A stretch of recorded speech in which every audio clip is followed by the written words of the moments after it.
మనోహరి ఇచ్చిన డబ్బులు తీసుకొని చిత్ర ఆటోలో వెళ్తూ ఉంటుంది.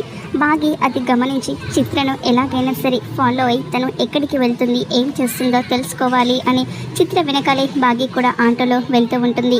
మరో పక్క రణ్వీర్ సిటీలోకి వచ్చాడు అని తెలిసి అమర్ ఇక రాథోడ్ని రణ్వీర్ని ఫాలో అవ్వమని చెప్తూ ఉంటాడు. రణ్వీర్ ఇక మనోహరి చెప్పింది అని చిత్రను ఫాలో అవుతూ ఉంటాడు. బ్లాక్మెయిలర్ చిత్ర ఇద్దరు ఒకటేనా కాదా అని మను తెలుసుకోమని చెప్పేసరికి చిత్ర వెనకాలే రణ్వీర్ ఫాలో అవుతూ ఉంటాడు. రణ్వీర్ని రాథోడ్ ఫాలో అవుతూ ఉంటారు. ఇక అలా ఆటోలో వస్తూ ఉండగా చిత్ర ఇక ఒక బస్ స్టాండ్ దగ్గర ఆటో దిగి అక్కడ నిలబడుతూ ఉంటుంది. ఇక వెనక్కి తిరిగి చూసేసరికి రణ్వీర్ కార్లో నుంచి దిగి అలా ఫోన్ మాట్లాడుతూ ఉంటాడు. రణ్వీర్ని చూడగానే చిత్ర షాక్ అయిపోతూ ఇదేంటి ఇతను వచ్చాడు అని అనుకుంటూ ఉంటుంది. ఇక బాగి కూడా అక్కడికి వచ్చి ఆటోలో నుంచి తొంగి చిత్రను చూస్తూ ఉంటుంది.